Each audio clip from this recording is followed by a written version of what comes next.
is 1941. A woman in Willow Run, Michigan goes to bed a housewife and wakes up a welder. She has never held a torch in her life. She doesn't know it yet, but in 18 months, her hands will help build one B-24 Liberator bomber every single hour. Not one per day, not one per shift, one per hour. And she is only one of 18 million Americans about to do something that no nation in the history of the world had ever attempted. Transform an entire civilization almost overnight into the most lethal industrial machine ever assembled. What followed wasn't just a war story.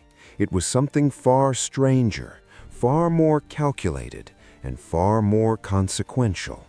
It was a hidden war, fought not in the jungles of the Pacific or the beaches of Normandy, but in boardrooms, factory floors, and government offices across a country that wasn't supposed to survive it, and the world that emerged on the other side would never be the same.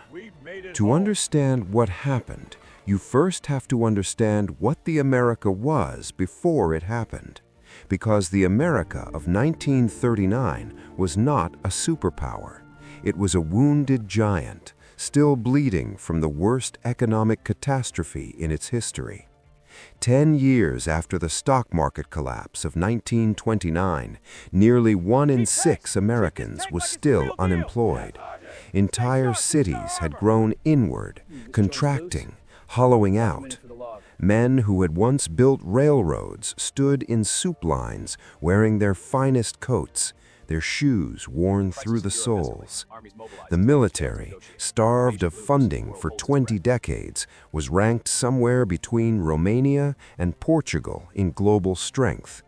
American soldiers trained with broomsticks because there weren't enough rifles. They used trucks with the word tank painted on the side because there wasn't money for the real thing. This was not a nation preparing to dominate the world. This was a nation wondering if it would survive the decade. And yet, beneath the surface, something enormous was quietly stirring. Something that the rest of the world, particularly the generals in Berlin and Tokyo, had catastrophically failed to account for. But before that could become clear, a different kind of darkness had to fall first. The threat didn't arrive with a declaration. It arrived in fragments, a newspaper dispatch from Warsaw, a rumor from Shanghai, a photograph no one wanted to believe. Through the late 1930s, the world order that had limped along since the end of the Great War was being dismantled piece by piece with terrifying precision. Hitler absorbed Austria without a shot, then Czechoslovakia. Then Poland fell in 27 days, and the newsreel footage of rubble and bodies played in American movie theaters to audiences who sat very, very still. France, modern, fortified, proud France, lasted 6 weeks. Britain stood alone, its cities burning from above, its prime minister making desperate phone calls across the Atlantic to a president who was politically trapped between 2 oceans of public opinion. The isolationists were powerful. The memories of the last war were still raw. America watched the world collapse and told itself it was someone else's problem. What happened next was one of the most consequential backroom maneuvers in political history. Because while the public debate raged in newspapers and Senate chambers, a small group of men inside the Roosevelt administration had already decided that the question was not whether America would enter this war. The question was whether America could survive it. And they knew something that no one else did. The only weapon powerful enough to stop what was coming wasn't a gun, it was a factory. In the summer of 1940, before a single American soldier had fired a single shot in combat, an obscure production statistician named William Knudsen walked into the Oval Office carrying a set of charts that would quietly reorder the world. Knudsen was not a general.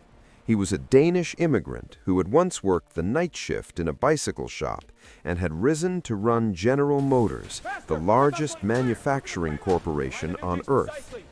He looked at the numbers coming out of Germany, calculated what it would take to match and then bury that output, and told Roosevelt the answer. Within weeks, he had been given authority to begin the largest peacetime industrial mobilization in human history. Not wartime, peacetime. America wasn't even in the war yet, and they were already building the arsenal to win it. What followed was nothing less than the systematic rewiring of an entire economy in real time. It happened with a speed that defied comprehension.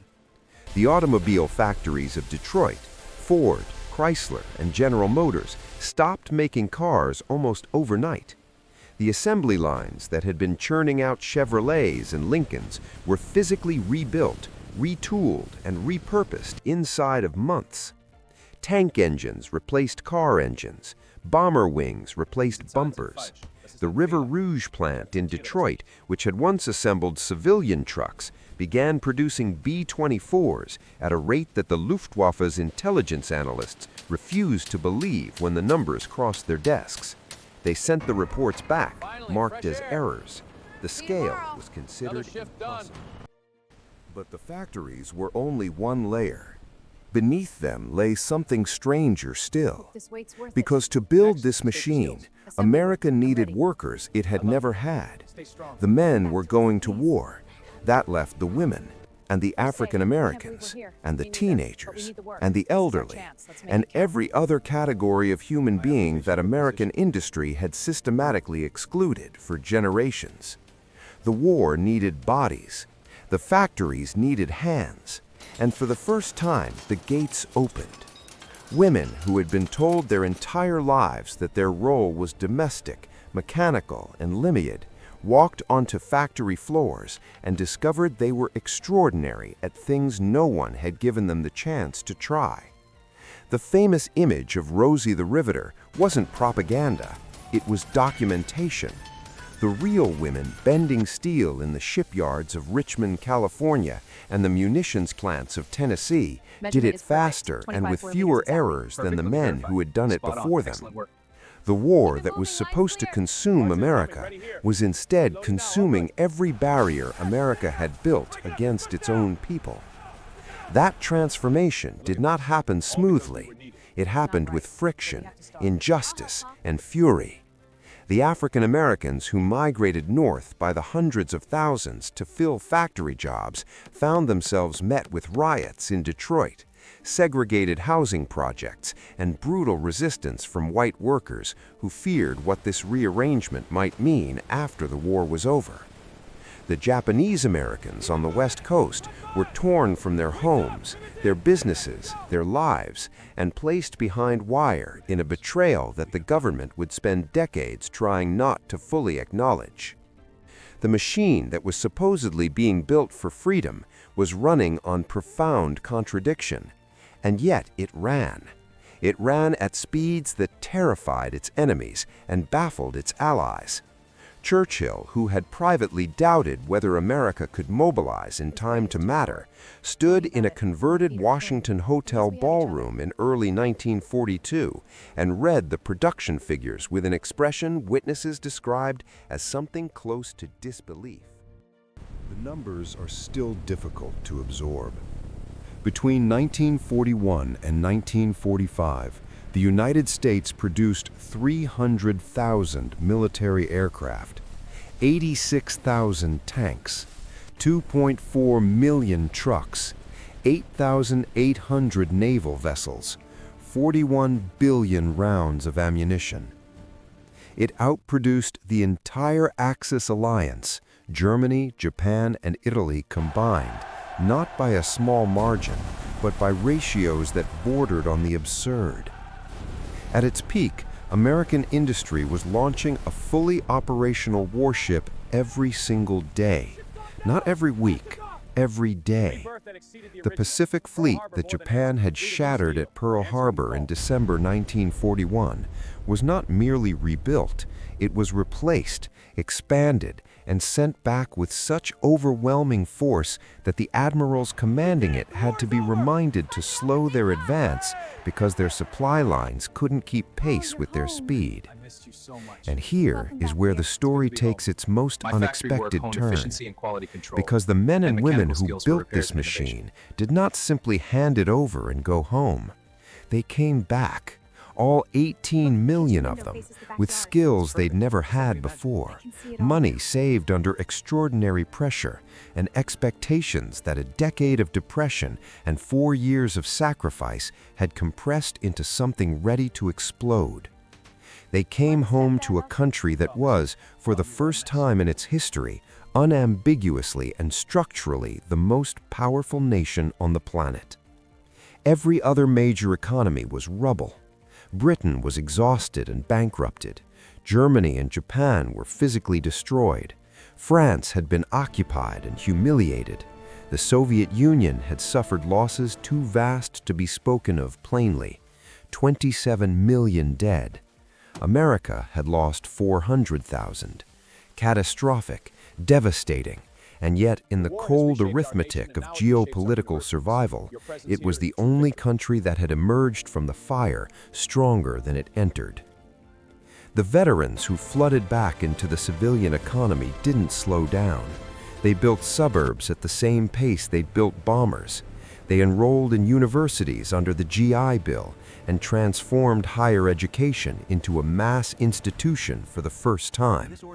They started companies, raised families, and channeled the same production line mentality into consumer culture, real estate, and scientific research. The highway system they drove through had been designed partially as a civil defense measure, wide enough for military vehicles, straight enough for emergency aircraft landings. The infrastructure of everyday American life was built with a hidden skeleton of wartime logic underneath it. The world they created, the post-war order of international institutions, dollar dominance, military alliances spanning 3 continents, did not emerge by accident. It was engineered by a generation that had spent 5 years learning, at the cost of everything, what happens when power vacuums go unfilled and when industrial capacity falls into the wrong hands. They had seen what unchecked military power combined with industrial might could do. So they built a system designed to ensure that no other nation could ever assemble that combination again, without America's knowledge and without America's involvement. For more than 70 years, the architecture of that hidden war has quietly framed nearly every aspect of modern life. The internet began as a military communications network. The GPS in your pocket descended from Cold War satellite programs. The commercial aviation routes you fly, the shipping lanes that bring your consumer goods, the banking system that processes your transactions, all of it carries the fingerprints of a mobilization that most people associate only with the faded photographs of men in uniform on beaches and jungles they barely remember. The real war was the one fought with blueprints and production quotas, and it reshaped the world more completely than any army ever has. Empty factories today, workforce crises, supply chains breaking across oceans, the debate about what a nation owes its industrial base and what a nation loses when it lets that base hollow out. It sounds like a contemporary argument, but the first people who truly understood what was at stake were standing on a factory floor in 1942, working a night shift they hadn't trained for, building something they'd never seen before, for a world they could not yet imagine. They figured it out. What they left behind is the question, whether we still know what we built and whether we still know how to protect it.